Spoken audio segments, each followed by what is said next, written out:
Phantomaniacs, welcome to the newest unboxing here on the Needless Things YouTube channel, brought to you by Audible Interlude, a G.I. Joe podcast available every Friday wherever you get your podcasts. Today, I did not expect to be doing this again so soon. I'll be honest with you, I'm excited about this review, but I'm also kind of like, man, I just spent 8 hours trying to transform a Hiss tank. Do I really want to do an Austriker this soon again? And of course the answer is yes, I do, because this is, as I said in the Hiss tank review, this is a dream line for me ever since I was a little kid. Like when I was a kid, I desperately wanted Transformers that transformed into G.I. Joe vehicles that the G.I. Joe figures could interact with. So this line, I hope it continues on for as long as they can maintain it. I'm very excited about this release. I'm just not necessarily excited about doing another transformation. And another thing I wanted to mention, going back to the Hiss tank, is it was much easier to transform back into robot mode afterward. Once I had changed it. It's not like there's a copyrighted term there. Once I had transformed it into the Hiss tank and kind of knew the process a little bit. So anyway, let's take a look. Transformers packaging, classic style on one half, classic G.I. Joe packaging on the other half. You've got this cool little border in the middle. You'll notice that mine is bent up right there at the little overlapping piece of Bumblebee's arm, but whatever. This is not something I'm going to return an item over. I'm going to go ahead and remove this adhesive circle that, if memory serves, peeled right off of the Hiss tank and did not damage anything. Although this is already damaged, so what are you going to do? Because, I'm not super concerned that this packaging isn't pristine, but I'm also not throwing it out. I will keep this packaging somewhere, I guess. All right. You can see the G.I. Joe Transformers 2022 collaborative, blah, blah, blah. On the one side, you've got... Let's try that again. On the one side, you've got pictures of the Transformer. On the other side, you've got pictures of the Austriker with Stalker. And then on the back of the box, you've got all the features and everything. This is solid packaging. I like it. It keeps it pretty simple and elegant. It's not covered with tons of different languages, which I don't have a problem with different languages. It's just 5 of them tend to make a box look a little ugly. We've got more of these circles. I'm just going to cut through these. Whatever. Several adhesive circles holding this in place, which I guess makes sense. Got 4 sides of the packaging. This is the second offering. We do not yet know if there will be a third or what it will be or anything else. I think we were kind of hoping for an announcement at the 1027, which you can hear our news update on Audible Interlude of what we thought of the announcements from 1027, such as they were. I think we were hoping that there would be something a little more, and there just wasn't.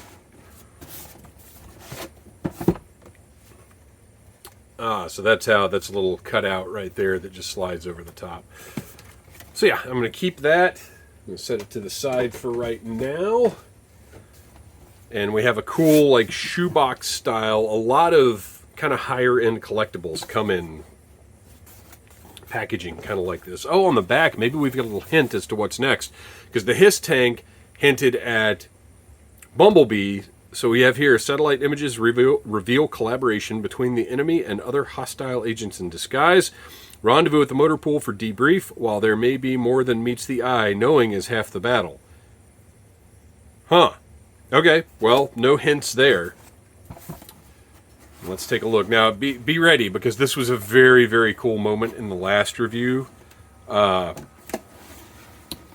again, we've got awesome robot. Not quite as dominating as Megatron was, which is, as it should be. This is Bumblebee. He should be smaller. Megatron was just right in the middle of that box in your face. Here we get a good look at everything. which I dig. I like it. Looks great. It's a nice presentation, and we are going to snip right through. You know, the other day online, I read what the proper term is for these new paper ties. And I can't remember what they were called. And it really doesn't matter. It was just neat to see, oh, there is a name for those.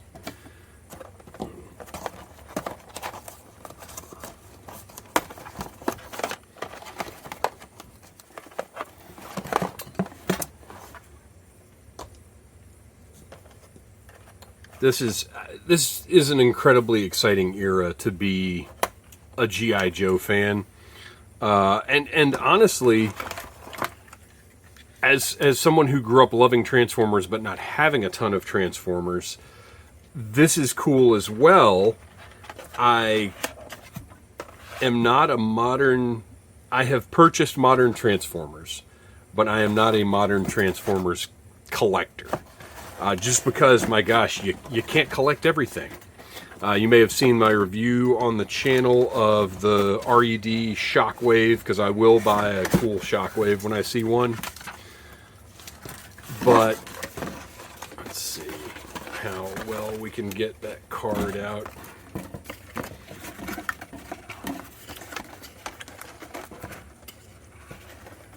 Well, he's getting opened, so I'm not going to be too cautious. And we'll take all of this business, got everything out of there, and just toss that on the floor for the time being. So we're going to start with Alonzo Stalker Wilkinson. I will say, like, it's nice seeing retro-carded G.I. Joes. The white border, you know, when they first started showing pictures of, even going back to the modern era style with more articulation, you know, people would be like, oh, where's the white border? And until I got it in hand and had it right in front of my face, I didn't see it as a big deal. But it really is missing something, not having that white border around the card. Got pretty nice card art here. Looks good. And then, of course, there's Stalker. Stalker is my favorite of the original Joes, mainly because of the camouflage, but also he was just such a cool character in the comics. I mean, he was the main guy for a long time.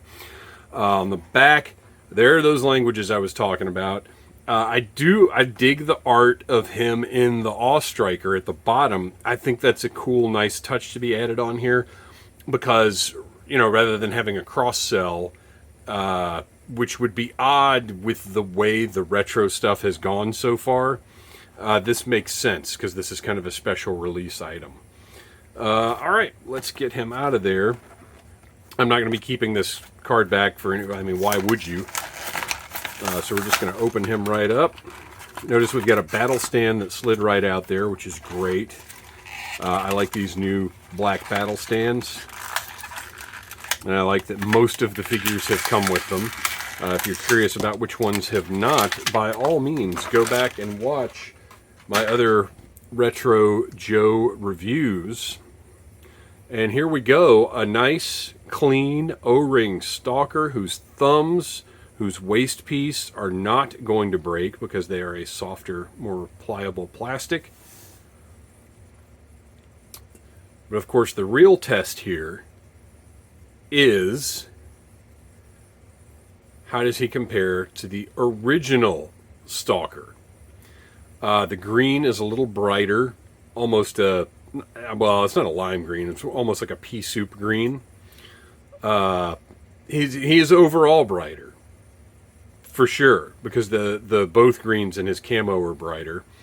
The camo, well, first of all, his forearms match the rest of his body, which is a nice thing. Well, it's not even really the forearms. Well, the forearms are a little darker on the original, or the swivel arm battle grip version. I don't have my original displayed because there's really no reason to. And then that elbow piece, you know, the colors don't quite match up on the original guy, and everything does on our newer Stalker. The portrait, again, we've got a little finer detail on the newer version, but his mustache doesn't honestly look as good. It doesn't look as good at all as the originals. The eyebrows and eyes look pretty good. The eyes maybe could be a little bit bigger on the new guy, but the mustache, Not great. I'm not super happy about that. And I guess his beret does look about the same. I was thinking it looked a little smaller or mushed down or something. But I think that might just be the coloring. And of course, you've got the sort of more bulbous shoulders of these new O-rings. Whereas on the older ones, well, I don't know. This one's not as obvious as that Cobra Officer was. That came with the Stinger. So looks good. We've got all the same sculpt elements. Things are a little bit softer. Well, I don't know though. That's been the norm with these. Yeah, detail is a tad bit sharper on the original. Although if you're looking at the sleeves, I don't know. The details are pretty sharp on the new Stalker. He might be, aside from his mustache just not quite getting enough paint on it, he might be one of the best. He might be the best new O-ring so far, in my opinion. I wish he was. I don't know. I like his sort of cartoony green, but I kind of also wish it was a little more subdued. But having said that, I've got a Stalker that's a more subdued green. So, you know, to have one that's a little brighter, it's a different figure. It's a different collection. So I'm pretty happy with that. Everything articulation-wise seems to work pretty nicely. And I'm not scared moving his joints around, so that's a good thing. So there you go. We've got his battle stand that I'm going to pop him on right now. Goes right into that hole in the foot, and then he's got his submachine gun, which I believe we saw with Duke first. And as you can see, very, very close to the original. So close that if I wasn't holding the original up right next to it, I wouldn't even be able to tell you there were any differences. Again, the sculpt on the original is sharper, but I mean this one is just fine. And it is a flexible plastic, but not rubber, which is to me the perfect material for these. It goes right into his hand there, and he holds it maybe only slightly better than the original Stalker does. Turn that swivel arm battle grip a little bit, maybe make it look a little more natural, or not. Whatever the case, there you go. Great new O-ring Stalker. Very happy with this guy, except for the mustache just needs more paint on it. All right, let's see. Sorry, I had to make a little chair adjustment there. And now we get to Bumblebee. We're going to take a good look at his robot mode first. How do we feel about his steering wheel being on his foot there? Well, first of all, we can separate those legs. The Hiss tank was fairly well articulated, and Bumblebee is perhaps even a little easier to play with. Oh, wait a minute. Is there a... All right, let's see. Hang on, let me get him posed a little bit there. And we are going to, you know, it's the absolute last resort of any collector is looking at the instructions. Nobody ever wants to do that. Yeah, that's just what his feet look like. So, okay, that's fine.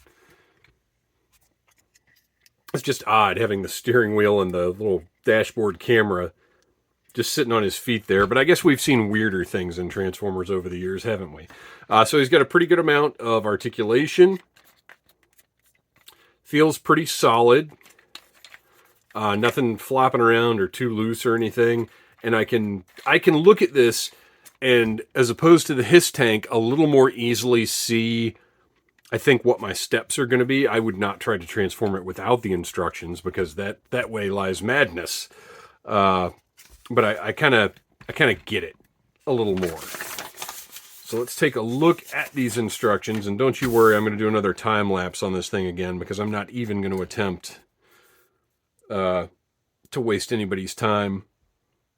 So this How does this work? Already I'm at the how does this work phase. I'm not going to... Oh, no, we've got another piece I've got to fit on like I did the Hiss Tank stupid turret. Oh, my gosh. Again with this. I mean, you can see these just pop in. But saying this just pops in is a lot different from actually getting it in the exact right spot, especially while holding it under... Oh, there we go. Holding it under a camera rather than just doing it like you normally would when playing with a toy. So that goes on his back and just sort of sticks out there. He's got the Striker cannon. Oh, look at that. Nice tampo on there. Yeah, no stickers on this guy. Everything is just tampoed on, which is really nice. I like, as much as I love placing stickers, it's also kind of higher quality. Because doing the, reviewing the Stinger, the retro style Stinger, I kind of realized like, oh, well, it feels like some of these stickers just don't, they're fine, but it would be classier if these were all tampos. So he gets the Striker cannon, is supposed to fit, there we go, in his hand. And it kind of does. He can hold that about as well as Stalker can hold his rifle. And then Stalker is supposed to go where now? Oh, okay. Right there. He just stands. That's kind of awesome. Take him off of his battle stand and put him on his Bumblebee stand. And you get the idea. That's just fine. I don't know that I'll pose these like this. Because, you know, Megatron is gigantic and intimidating and just dominant force. And Baroness in that turret looks pretty cool. I think Stalker's just going to go in front of Bumblebee for me. Oh, and then he's got the antenna.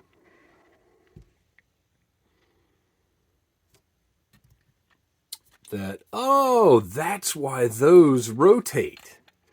So where the antenna plug in actually rotate on that top piece. Now, do they go... I don't know. We're going to leave those off for right now. Once it's transformed into Striker mode, then I'll put those in place, because I think that's going to be easier to do that way. All right, so having done all that, I do believe it is time to begin the transformation. So I talked during the transformation last time, and there was a lot of stuff that didn't make it in because I found it more important to speed things up than to speak. And that's probably going to happen again this time. So, all right. There are points where I really can't even tell exactly what the instructions are telling me to do. But right now it's clear, you know, that's the back of the Striker. It is, and this is probably going to fold in. But we're going to do our best to go in order. So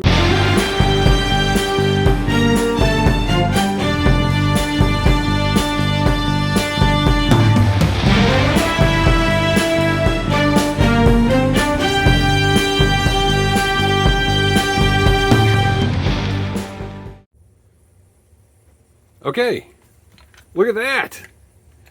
I think it's a little boxy and maybe even a little smaller than a standard Striker, but looks great. And of course, we got to do... Let me fold the instructions up because I'm definitely going to keep those. Let's do a little comparison. This is... Wow, oh my gosh. They are dimensionally almost exactly the same. This is not... It's funny how I've got the cannons. This was not planned. This angle that the cannon is at. That's just how this is displayed. This is not the original Striker. I don't currently have one. And I don't know that I will, because out of all the Joe vehicles, I feel like the Striker has been the most consistently available over the past 40 years. You could, at any time, pretty much get an Striker, whether it was a current retail release or there was a different color, because I've got a dark gray one, I've got a tan one, I've got a number of Strikers. They've always been kind of readily available, so it's not one that I was, I feel a huge need to spend any amount of money to get a vintage Striker. So this is the Walmart retro one that came out recently, and as you can see, these are dimensionally almost the same, which is blowing my mind that they were able to achieve this. I'm